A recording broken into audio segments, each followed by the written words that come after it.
बिस्मिल्लाहिर्रहमानिर्रहीम। अस्सलामु अलैकुम।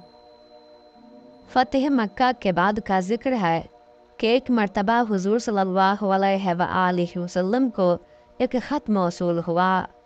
उसका मज़मून इस किस्म का था कि जवाब लिखने के लिए किसी मामला फ़हम और ज़ीरक शख्स की ज़रूरत थी। बारगाह रिसालत सल्लल्लाहु अलैहि वसल्लम में चंद सहाबा किराम रज़ियल्लाहु अन्हुम हाजिर थे। हुजूर सल्लल्लाहु अलैहि वसल्लम ने उनसे मुखातिब होकर फरमाया, इस ख़त का जवाब कौन लिखेगा? सहाबा किराम रज़ियल्लाहु अन्हुम ने एक दूसरे की तरफ देखा और फिर उनमें से एक साहब ने खड़े होकर अर्ज़ किया, या रसूल अल्लाह, ये खिदमत मुझे तफवीज़ फरमाइए, मैं इसका मुनासिबत जवाब लिखने की कोशिश करूँगा। इरशाद हुआ, अच्छा तुम ही इसका जवाब लिखो। उन साहब ने जवाब लिखकर हुजूर सल्लल्लाहु अलैहि वसल्लम की खिदमत में पेश किया तो आप सल्लल्लाहु अलैहि वसल्लम को बहुत पसंद आया। हज़रत उमर फ़ारूक रज़ियल्लाहु ताला अन्हु भी वहाँ मौजूद थे। उन्होंने भी इस जवाब के तर्ज़ निगारिश और मज़मून की तारीफ़ की। हुजूर सल्लल्लाहु अलैहि वसल्लम ने उसी दिन से उन साहब को अपना कातिब ख़ास मुकर्रर फरमा दिया। नमिश्तो ख्वांद और मुरासलात की किताबत में खुदा दाद मलका रखने वाले ये साहब हज़रत अब्दुल्लाह बिन अरकम रज़ियल्लाहु ताला अन्हो थे। हज़रत अब्दुल्लाह बिन अरकम रज़ियल्लाहु ताला अन्हो को दरबार नबुव्वत में ख़ास राज़दान का रुतबा हासिल था और हुजूर सल्लल्लाहु अलैहि वसल्लम उन पर बहुत एतमाद फरमाते थे।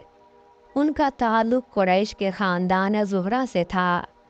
हज़रत अब्दुल्लाह रज़ियल्लाहु ताला अन्हु के वालिद अरकम हुजूर सल्लल्लाहु अलैहि वसल्लम के मामोज़ात भाई थे। इस रिश्ते से हज़रत अब्दुल्लाह रज़ियल्लाहु ताला अन्हु हुजूर सल्लल्लाहु अलैहि वसल्लम के भतीजे होते थे। वो बड़े ज़हीन व फरीस आदमी थे, लेकिन बाज़ वजूह की बिना पर फ़तह मक्का से पहले हल्का बगोश इस्लाम ना हो सके। इसके बाद उन्होंने अपने आप को यकसर खिदमत नबवी सल्लल्लाहु अलैहि वसल्लम के लिए वक्फ़ कर दिया और मदीने मुनव्वरा में मुस्तक़िल इक़ामत इख्तियार कर ली। तहरीर व किताबत में महारत और दूसरे औसाफ़ व महासिन की बदौलत उन्होंने बहुत जल्द बारगाह नबवी में दर्जा तक़र्रुब हासिल कर लिया। हुजूर सल्लल्लाहु अलैहि वसल्लम को जब कभी सलातीन उमरा को खतूत भेजने की ज़रूरत पेश आती, आप सल्लल्लाहु अलैहि वसल्लम ये खतूत हज़रत अब्दुल्लाह बिन अरकम रज़ियल्लाहु ताला अन्हु से लिखवाते। मुस्तदरक हाकिम में है कि हज़रत अब्दुल्लाह रज़ियल्लाहु ताला अन्हु को अपनी ज़िम्मेदारी का इस कदर एहसास था कि इंतहाई पोशीदा खतूत भी उनकी तहवील में रहते थे और वो उनको हुजूर सल्लल्लाहु अलैहि वसल्लम के हुक्म के बगैर कभी खोल कर न देखते थे। इसी दयानतदारी और एहसास फ़र्ज़ की बदौलत ही वो नबी रहमत सल्लल्लाहु अलैहि वसल्लम के नहायत महबूब और मोतबर सहाबा रज़ियल्लाहु अन्हुम के सफ़ में शामिल हो गए थे।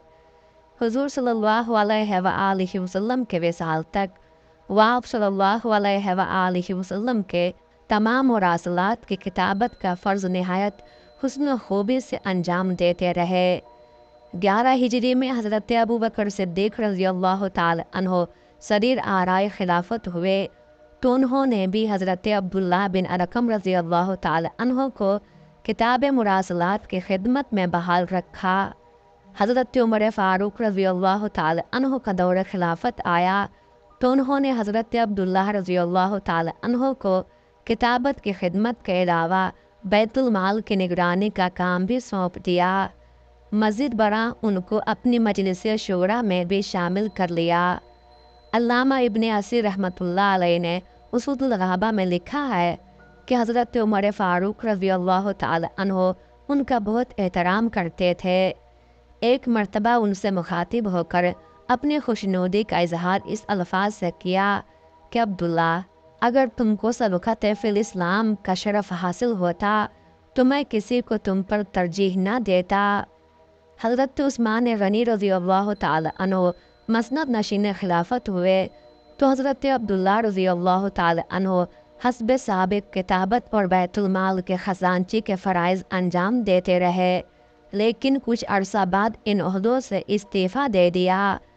ارباب سیر نے ان کے مستعفی ہونے کی وجوہ بیان نہیں کی، لیکن قرائن سے معلوم ہوتا ہے کہ قوا مزمحل ہو گئے تھے یا آنکھیں کمزور ہو گئی تھیں۔ حضرت عثمان غنی رضی اللہ تعالی عنہ نے ان کا استعفیٰ منظور کر لیا اور ساتھ ہی 30,000 یا 3 لاکھ درہم کی رقم ان کی خدمات کے معاوضہ کے طور پر پیش کی، لیکن حضرت عبداللہ بن ارقم رضی اللہ تعالی عنہ کی شان استغنا دیکھیے کہ انہوں نے یہ خطی رقم قبول کرنے سے انکار کر دیا اور کہا کہ میں یہ خدمات محض رضائے الہی کی خاطر انجام دیتا رہا اور اللہ تعالیٰ ہی سے اس کا اجر چاہتا ہوں۔ حضرت عبداللہ رضی اللہ تعالی عنہ آخری عمر میں آنکھوں سے معذور ہو گئے تھے۔ اسی حالت میں پیغام اجل آ پہنچا اور 35 ہجری میں انہوں نے سفر آخرت اختیار کیا۔ ذہانت و فراست، دیانت و امانت، خدا ترسی اور استغنا حضرت عبداللہ بن ارقم رضی اللہ تعالی عنہ کی کتاب زندگی کے درخشاں ابواب ہیں۔ حضرت عمر فاروق رضی اللہ تعالی عنہ بیان فرمایا کرتے تھے کہ میں نے عبداللہ بن ارقم رضی اللہ تعالی عنہ سے بڑھ کر کسی کو اللہ سے ڈرنے والا نہیں دیکھا۔